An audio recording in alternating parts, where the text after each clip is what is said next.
Village community. अब ये जो हमने ऊपर जितना भी अभी पढ़ा है, जितनी भी चीज़ों के बारे में पढ़ा है, ये हमें एक चीज़ तो क्लियर कर देता है कि एग्रीकल्चर प्रोडक्शन जो था इसमें बहुत सारा पार्टिसिपेशन इंटेंसिव और बड़े स्केल पे था, और पेजेंट्री की इनिशिएटिव और इंटेंसिव पार्टिसिपेशन बहुत ज़्यादा था। तो इसने मतलब इसने एग्रेरियन रिलेशंस, मतलब मुगल सोसाइटी के साथ जो एग्रेरियन रिलेशंस थे उसके स्ट्रक्चर को कैसे इफेक्ट करा, ये जानने के लिए हम सोशल ग्रुप्स को देखते हैं जो कि एग्रीकल्चर एक्सपेंशन में इन्वॉल्व थे और उनका रिलेशनशिप, कॉन्फ्लिक्ट वगैरह क्या था। तो हमने देखा है कि जो पेजेंट्स थे वो अपने लैंड को इंडिविजुअल ओनरशिप में होल्ड करते थे। उसी टाइम पर वो बिलोंग करते थे मतलब एक कलेक्टिव विलेज कम्युनिटी को, और जिसमें मतलब as far as many aspects of the social existence पर कंसर्न्ड। तो एक टाइम पर तो वो इंडिविजुअल ओनरशिप भी थी और एक टाइम पे वो कलेक्टिव विलेज कम्युनिटी को भी बिलोंग करते थे। तो 3 कॉन्स्टिट्यूंट्स थे इस कम्युनिटी के। पहले थे द कल्टिवेटर्स जो कि लैंड में कल्टिवेशन करते थे, दूसरे थे पंचायत, और तीसरा था विलेज हेडमैन जिसको कहते थे मुकद्दम या फिर मंडल। ठीक है। कास्ट एंड द रूल मिलियो। अब देखिए क्या थी, बहुत डीप इनइक्विटीज़ थी, मतलब इनइक्वालिटी थी, कास्ट और कास्ट लाइक डिस्टिंक्शंस के उस पर देखें, उसके बेसिस पे तो बहुत ज़्यादा इनइक्वालिटी हमें देखने को मिलती है। तो इसका मतलब ये था कि जो कल्टिवेटर्स थे वो एक बहुत ही हेट्रोजेनस ग्रुप थे। ठीक है। हेट्रोजेनस ग्रुप का मतलब क्या होता है कि जो लोग लैंड टिल करते थे, फिर एक नंबर था कि जो लोग उसके ऊपर एज टेनेंट्स, एज लेबरर्स या कि मजूर, जैसे मजूर की तरह काम करते थे। तो कल्टिवेबल लैंड तो बहुत सारी थी, मतलब बहुत सारी लैंड हमारे पास अवेलेबल थी जिसके ऊपर क्रॉप्स को उगाया जा सके। लेकिन कुछ ऐसे कास्ट ग्रुप्स थे जिनको बहुत ही छोटा मोटा काम दिया जाता था, क्योंकि वो जो थे मतलब वो बहुत छोटा मोटा काम दिया जाता था, बहुत बड़ा उनको काम नहीं था। इस वजह से वो बहुत ही पुअर वाले ग्रुप था, बहुत पुअर होते थे वो ग्रुप। तो मतलब उस टाइम पे कोई कंसेंसस नहीं था, और जो लिटिल मतलब जो छोटा मोटा डेटा हमारे पास है वो ये सजेस्ट करता है कि ऐसे ग्रुप्स होते हैं उसमें वो विलेज पॉपुलेशन का एक बहुत बड़ा सेक्शन बनाते थे, एंड इनके पास सबसे कम रिसोर्सेज होते थे, और सोसाइटी में इनकी पोजीशन बहुत ही रिस्ट्रेंट और कंस्ट्रेंट होती थी, हायर पोजीशंस पे नहीं जा पाते थे, कास्ट हायरार्की में भी। और दलित्स और मॉडर्न, जैसे कि आज मॉडर्न इंडिया में जैसे कि दलित्स की पोजीशन थी, उसी तरीके से इनकी भी पॉपुलेशन थी, और इनको बहुत छोटा मोटा काम दिया जाता था, कभी भी बड़े उसमें मतलब वो नहीं, लेबरर्स का काम दिया जाता था, और इनको इस तरीके से ही काम हैंड ओवर किया जाता था। ये फिगर देखिए, ये एक अर्ली 19th सेंचुरी पेंटिंग है जो कि पंजाब में गांव को डिपिक्ट कर रही है। तो आप देख सकते हैं कैसे कैमल्स एंड कैसे घर बने हुए हैं, किस टाइप के, क्या कौन काम कर रहा है, जैसे ये विमेन है ये क्या काम कर रही हैं, ये सब आपको देखने को मिल जाएगा। तो देखिए what men and women are shown doing in this illustration as well as the architecture of the village. तो आर्किटेक्चर आप देख सकते हैं कि काफ़ी मड के बने हुए या मड थैच ऐसे कुछ हाउसेस दिख रहे हैं, बहुत ही ज़्यादा बहुत ऐसे सीमेंट कंक्रीट और ऐसे बहुत वो घर नहीं है ब्रिक्स क्या उसके मड के बने हुए दिख रहे हैं, छोटे छोटे मतलब बहुत बड़े और इलेबोरेट ऐसे घर नहीं है, सिंपल है घर जो है। विमेन जो है वो भी हमें यहाँ पर दिखती, देखिए मसाला कूट रहे हैं, घर का दूसरा काम यहाँ पे करते हुए दिख रहे हैं। एंड मेन जो है वो बाहर का मतलब कुछ इस तरीके से काम करते हुए दिख रहे हैं, हार्ड लेबर वगैरह। मैन इसमें वैसे बहुत ज़्यादा हमें शो नहीं होते, लेकिन जो विमेन दिख रही वो तो घर का काम करते हुए दिख रही कि विमेन जो है वो पूरे इस तरीके से घर में। ऐसे डिस्टिंक्शन जो थे उसका had begin permeating into other communities too. मतलब क्या इसका मतलब है कि मुस्लिम कम्युनिटीज़ में भी जो मीनियल जो छोटा मोटा काम रहता था, जैसे कि जिसको कहते थे हलक खोरन यानी स्कैवेंजर्स, उनको गांव के बाहर उनको रहना पड़ता था। उसी तरीके से मल्लाहज़ादास थे जो कि बोटमैन के सन थे, जो कि नाव वगैरह चले थे, उनके बेटों मतलब उनके वो जो थे उनको मल्लाहज़ादास कहते थे बिहार में। तो उनको भी उनकी कंपेयर भी जो थी वो स्लेव्स के साथ करी जाती थी, उनका कंपैरिजन।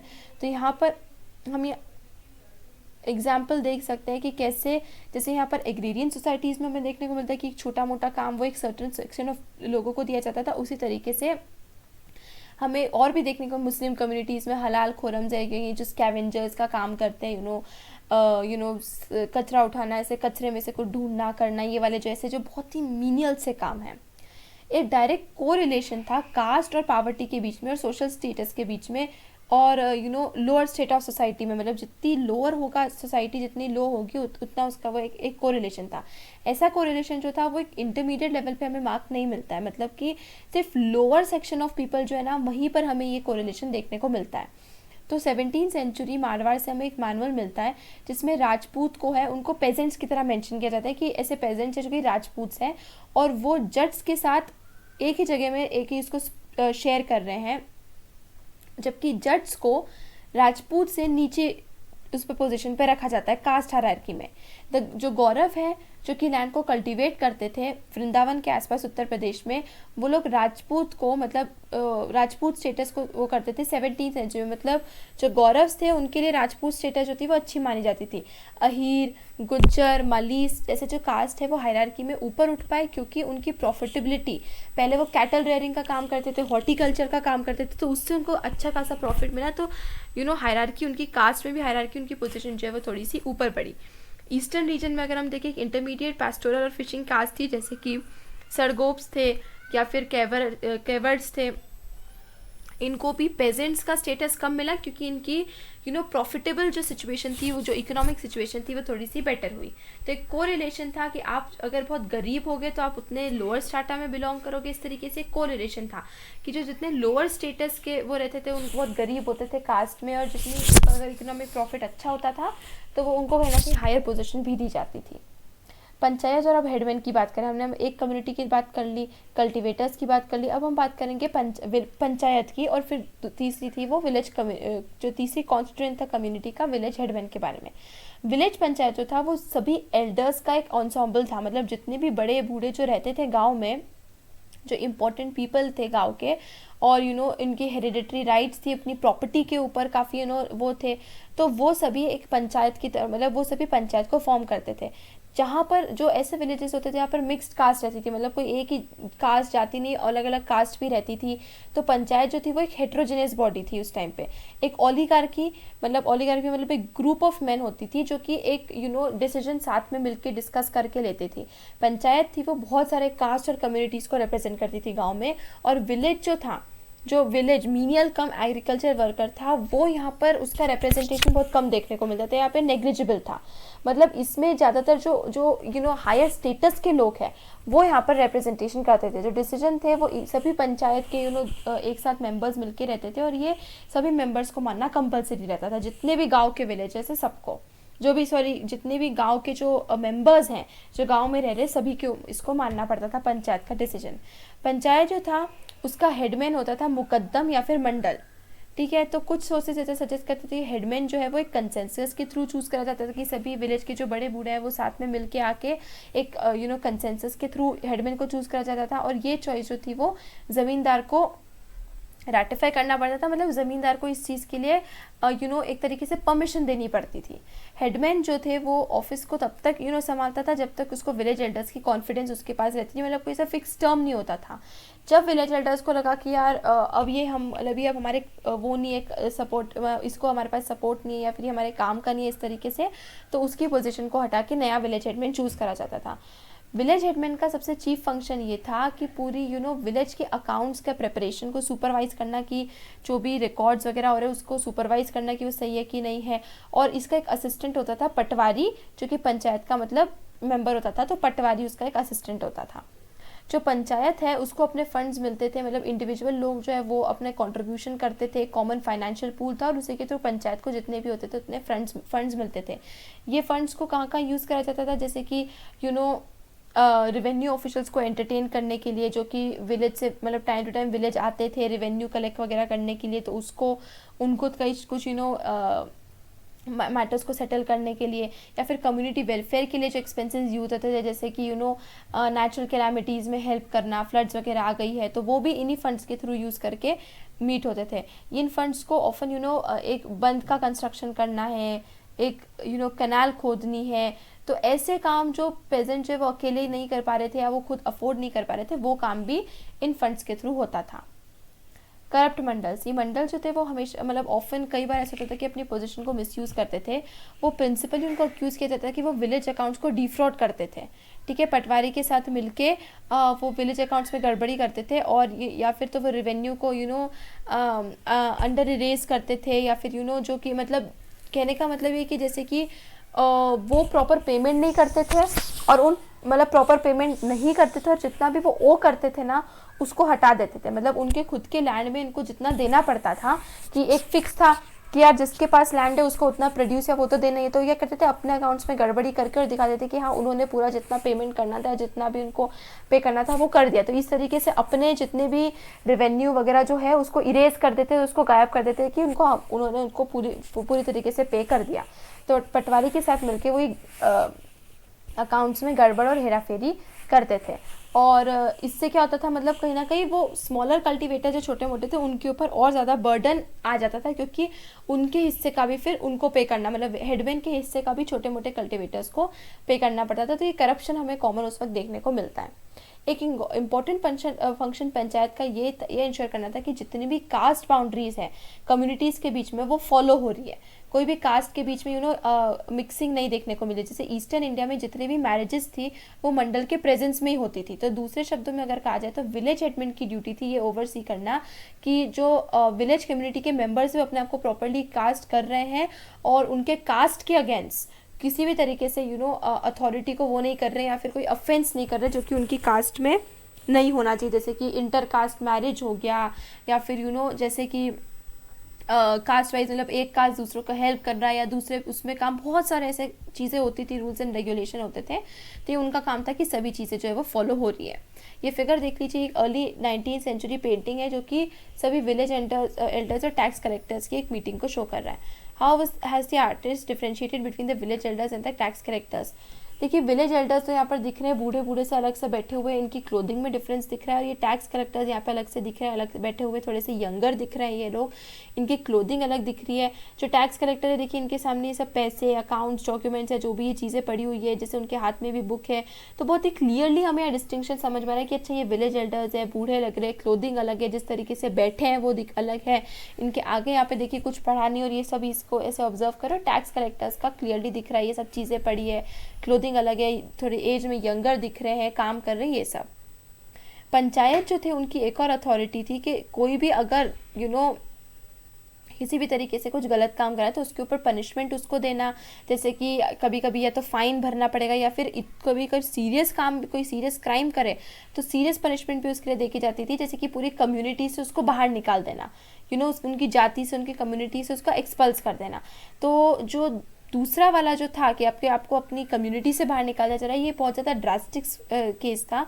और बहुत सारे केसेस में जब ये डिसीजन लिया जाता था, ये पनिशमेंट दी जाती थी, तो ये सिर्फ एक लिमिटेड पीरियड के लिए होता था। इसका मतलब ये था कि जो इंसान है उसको विलेज में एक आउटकास्ट की तरह फोर्सफुली रहना पड़ता था। उसके अपने राइट वो खो चुका था कि वो अपनी प्रोफेशन को प्रैक्टिस कर सके, जो भी काम कर रहा है। तो ऐसा मेजर जो था वो तभी होता था, तभी लिया जाता था जब भी कास्ट के नॉर्म्स को अनफॉलो किया जाता था, उसको अपहेल्ड नहीं किया जाता था। इसके एडिशन में विलेज पंचायत जो थी उसमें हर कास्ट, हर जाति की मतलब एक खुद की जाति पंचायत होती थी। तो मतलब एक गांव में भी एक अलग जाति, एक अलग कास्ट की पंचायत होती थी। ये पंचायत जो थी इनके भी पास काफ़ी पावर थी रूरल सोसाइटी में। जैसे राजस्थान में जो जाति पंचायत थी वो सिविल डिस्प्यूट्स को नेगोशिएट या आर्बिट्रेट करती थी मेंबर्स के बीच में अलग अलग कास्ट की, और वो मीडिएट करती थी, मतलब वो ऐसे क्लेम्स करती थी कि लैंड पे क्लेम्स वगैरह मीडिएट करती थी कि यार दो लोगों के बीच में झगड़ा हो रहा है कि किसकी ज़मीन है, तो उसके रिलेशन में मीडिएशन करती थी। ये डिसाइड करती थी कि मैरिजेस जो है वो नॉर्म्स के अकॉर्डिंग परफॉर्म हो रही है कि नहीं हो रहे हैं, जो कि उनकी जाति में मेंशन्ड है। ये डिटरमाइन करती थी कि किसका रिचुअल प्रेसिडेंस है फंक्शंस में, विलेज फंक्शंस में किसको आना चाहिए या कैसी रिचुअल्स होनी चाहिए, और बहुत सारे ऐसे इंपॉर्टेंट उसके जॉब्स होते थे। बहुत सारे केसेस में क्रिमिनल जस्टिस को छोड़ के जो स्टेट है वो जाति पंचायत के डिसीजन को रिस्पेक्ट करती थी, मतलब बस क्रिमिनल मैटर्स को छोड़ के बाकी जो डिसीजन थे वो जाति पंचायत ही सॉल्व करती थी। जो आर्काइवल रिकॉर्ड्स हमारे पास वेस्टर्न इंडिया से, वो हमें ये बताते हैं कि राजस्थान और महाराष्ट्र में नोटेबली ऐसे पिटीशंस थे जो कि पंचायत को प्रेजेंट करे गए हैं कि वो कंप्लेनिंग की है कि बहुत ज़्यादा टैक्सेशन हो रहा है, या फिर अनपेड लेबर की डिमांड है कि इस पर काम करो और इसको इतनी पेमेंट नहीं मिली जितनी मिलनी चाहिए थी। जो सुपीरियर कास्ट जो है या फिर स्टेट के जो ऑफिशियल्स हैं वो लोग छोटे मोटे कल्टिवेटर या इन्फीरियर कास्ट वालों को मतलब उनके ऊपर इम्पोज करते थे, जो ज़बरदस्ती वो करते थे। ऐसे बहुत सारे कंप्लेंट्स के पिटिशंस भी मिले कि वो विलेज पंचायत में कंप्लेंट्स करते थे। ये पिटिशन जो थे वो यूजुअली विलेजर्स ही बनाते थे, और यूजुअली ये कहाँ से आते थे, जो लोएस्ट रंग ऑफ सोसाइटी है ना वहाँ से आते थे। तो ऑफन ये पिटिशंस जो थे ये कलेक्टिवली बनाए जाते थे। एक कास्ट ग्रुप या फिर एक कम्युनिटी बनाता था जो कि किसी इलेजिटिमेट डिमांड्स के अगेंस्ट या किसी एलीट ग्रुप के part of the elite groups के अगेंस्ट करा, तो पूरी कम्युनिटी मिलके कंप्लेन करती थी। इसमें एक्सेसिव टैक्स डिमांड्स की बहुत ज़्यादा टैक्स इनसे मांगा जाता है, जो कि स्पेशली ड्राउट या ऐसे डिजास्टर्स में जब इतना प्रोडक्शन नहीं हो पाया तो ऐसे केसेस में टैक्स बहुत ज़्यादा मांग रहे, तो ऐसे केसेस में ही कंप्लेंट्स की जाती थी, जो कि पेजेंट्स के सब्सिस्टेंस, उनके रहने खाने को ही बहुत एंडेंजर कर दे। और पेटिशनर्स के आइस में ये जो राइट था, और ये जो राइट था कि बेसिक मिनिमम फॉर सर्वाइवल, ये कस्टम से सैंक्शन था। इसका मतलब ये कि एक राइट था इनके पास कि यार थोड़ा पैसा, थोड़ा बेसिक तो चाहिए रहता है अपने सर्वाइवल के लिए। तो अगर ड्राउट्स वगैरह के केसेस में थोड़ा सा रिलीफ हो जाना चाहिए टैक्स में, ऐसा उनका एक कस्टम था। तो वो ये रिगार्ड करते थे विलेज पंचायत को ऐसे रिगार्ड करते थे कोर्ट ऑफ अपील की तरह, जहाँ पे वो अपील कर सकते हैं, कंप्लेन कर सकते हैं, जो कि ये इंश्योर करेगी कि उनके साथ जस्टिस हो रहा है और उसके मॉरल ऑब्लिगेशन सोसाइटी के जो है वो फॉलो हो रहे हैं। पंचायत का जो डिसीजन था, ठीक है, तो decision of the panchayat in conflicts, मतलब लोअर कास्ट के बीच में, जो लोअर कास्ट पेजेंट्स के बीच में और स्टेट ऑफिशियल या ज़मींदार के बीच में जितने भी वो होते थे, जो डिसीजन होता था कॉन्फ्लिक्ट, मतलब इनके बीच में जब कॉन्फ्लिक्ट होते थे, लोअर कास्ट और ज़मींदार या लोअर कास्ट या किसी स्टेट के ऑफिशियल के बीच में अगर कोई भी कॉन्फ्लिक्ट होता था, तो उसके ऊपर पंचायत क्या डिसीजन लेती, वो केस टू केस वेराई करता था। कुछ केसेस में अगर एक्सेसिव रेवेन्यू डिमांड्स मांग रहे हैं, स्टेट या ज़मींदार बोल रहे कि आप और पैसा दो हमें और टैक्स पे करो और ये करो, जो पंचायत जो थे वो ऑफन ये सजेस्ट करती थी कि कॉम्प्रोमाइज़ कर लो। कई केसेस में जहाँ पर रिकन्साइलेशन फेल हो जाता था, मतलब जो होना चाहिए था, नेगोशिएशन प्रॉपर नहीं हो पा रहे थे, तो पेजेंट्स जो है वो और ज़्यादा ड्रास्टिक फॉर्म्स ऑफ रेजिस्टेंस लेते थे, जैसे कि विलेज को छोड़ के चले जाते थे, बहुत एक अच्छी खासी कम्युनिटी। तो जो मतलब ये क्यों था और ये ज़्यादा सुविधाजनक क्यों था, क्योंकि लैंड में बहुत सारी ऐसी वो थी, मतलब पूरे कंट्री में बहुत सारा ऐसा लैंड था जो कि कल्टीवेट किया जा सकता था पर किया नहीं करा जा रहा था। और लेबर के ऊपर कंपटीशन जो थी, मतलब लेबर रिसोर्सेज के ऊपर, ये एक इफेक्टिव वेपन बना देती थी कल्टीवेटर्स के हाथ में। तो मतलब होता ये था कि पहले ही थोड़ी सी लेबर की कमी है, कंपटीशन बहुत ज़्यादा है, लेबर इतना है नहीं, और ऐसे केस में अगर पेजेंट्स गांव छोड़ के चले जाए तो इसके लिए उनको रोक के जाता था और फिर उनके डिमांड्स जो है वो कहीं ना कहीं फुलफिल की जाती थी। तो ऐसे जाके दोनों तरफ से बैलेंस, चेक और बैलेंस का सिस्टम जो था वो फॉर्म हो जाता था। ये फिगर देखिए, ये 17th सेंचुरी पेंटिंग है जो कि टेक्सटाइल प्रोडक्शन को डिपिक्ट कर रही है। क्या क्या एक्टिविटीज़ हमें यहाँ पर दिखाई जा रही है, देखिए कपड़े, आई थिंक एक है जो ये धो रहा है, सिल रहा है, पेंट कर रहा है, इस तरीके से अलग अलग चीज़ें, ये वूल मुझे दिख रहा है या धागा दिख रहा है, कोई डिज़ाइन बना रहा है कपड़े के ऊपर, ऐसे अलग अलग एक्टिविटीज़ हमें यहाँ पर प्रोडक्शन में दिख रही है। विलेज आर्टिसन, एक और इम्पॉर्टेंट एस्पेक्ट विलेजेस का वो ये है कि अलग अलग प्रोड्यूसर्स के बीच में क्या क्या एक्सचेंज होते थे। मराठी डॉक्यूमेंट्स और विलेज सर्विस के अकॉर्डिंग हमें ये पता चला है, मतलब जो ब्रिटिश रूल के टाइम पे जो बहुत साल पहले ये डॉक्यूमेंट्स बनाए गए थे, इससे हमें ये पता चलता है कि बहुत एक सब्सटैंशियल नंबर ऑफ आर्टिसंस जो थे वो रहते थे। कई बार तो 25%, मतलब एक गाँव में 25% लोग जो थे वो आर्टिसंस थे।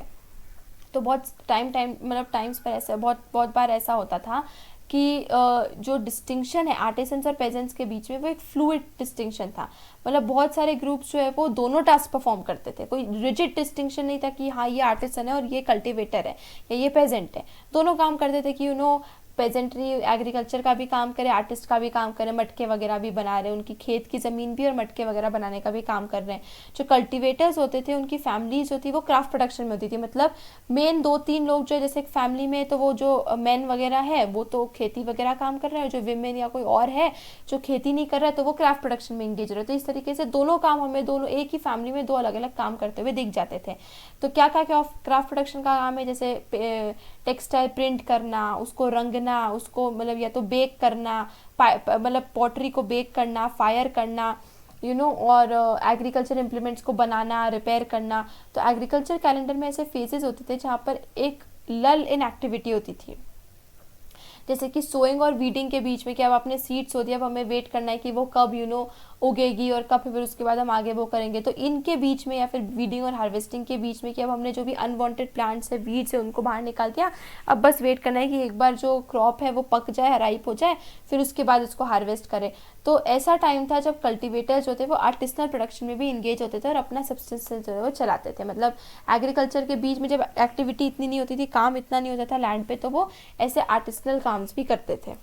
जो विलेज आर्टिसंस है, जैसे कि पॉटर्स हो गए, कुम्हार हो गए, ब्लैक स्मिथ हो गए, कारपेंटर हो गए, बार्बर हो गए, गोल्ड स्मिथ वो भी हो गए, स्वर्णकार। तो ये जो थे वो स्पेशलाइज सर्विसेज ऑफर करते थे, और इसके रिटर्न में ये करते थे कि उनको कैसे कंपेंसेट किया जाता था। विलेज बहुत अलग अलग तरीक़ों से इनको कंपेंसेट किया जाता था। सबसे कॉमन वे क्या था कि उनको हार्वेस्ट का एक शेयर दे देते थे, या फिर एक ज़मीन का टुकड़ा दे देते थे, ठीक है, या फिर कभी कभार कल्टिवेबल वेस्ट भी दे देते थे, जो कि पंचायत डिसाइड करता था कि क्या उनको देना है आर्टिस्ट के, उसको क्या देना चाहिए आर्टिस्ट को रिटर्न में। महाराष्ट्र में जो ऐसे लैंड्स है जो कि आर्टिसंस मीरास या वतन बन जाते थे, वो उनकी हेरिडिटरी होल्डिंग होती थी, मतलब फिर वो अपनी जनरेशन में उसको पास करते रहते थे।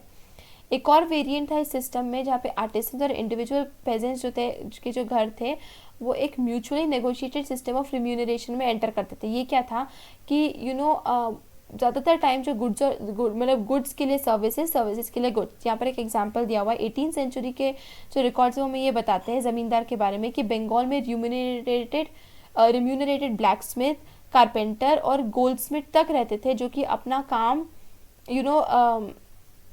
अपने काम के लिए कैसे पे करते थे, मतलब उनको पेमेंट मिलती थी a small daily allowance and diet money.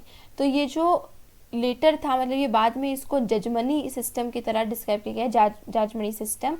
और ये टर्म जो था वो 16th सेंचुरी में बहुत ज़्यादा वोग नहीं था, और 17th सेंचुरीज में ऐसे एविडेंस काफ़ी इंटरेस्टिंग है, क्योंकि ये इंडिकेट करते हैं क्या अलग अलग तरीके हैं जिससे से एक्सचेंज होता था और कितने लेवल्स पे एक्सचेंज होता था। तो कैश रिम्यूनरेशन जो था वो नॉट इंटायरली अननोन ईदर था। तो आप बात समझ रहे हैं कि इसका मतलब ये कि आर्टिस्ट और पेजेंट्स के बीच में क्या हो जाता था कि कोई ना कोई आर्टिस्ट की मतलब कोई चीज़ ले ली और ये कर ली, तो उसके बदले में उनको कोई चीज़ और दे दी गई, कोई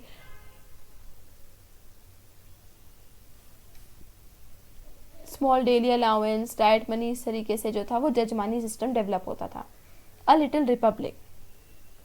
हम विलेज कम्युनिटी की सिग्निफिकेंस को कैसे समझे? कुछ ब्रिटिश ऑफिसर्स थे 19th सेंचुरी में, वो विलेज को लिटिल रिपब्लिक की तरह देखते थे, जो कि फ्रेटर्नल पार्टनर्स यानी भाई बंधु की तरह जो उससे बने हुए थे, जो रिसोर्सेज लेबर को एक कलेक्टिव मैनर में शेयर कर रहे हैं।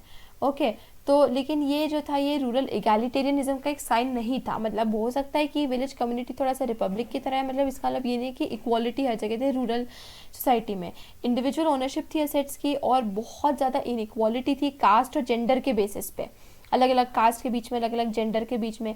तो इंडिविजुअल्स का एक जो पावरफुल ग्रुप था, उन्होंने डिसाइड करा कि विलेज के जितने भी अफेयर्स हैं exploited, a group of powerful individual decided the affairs of the village.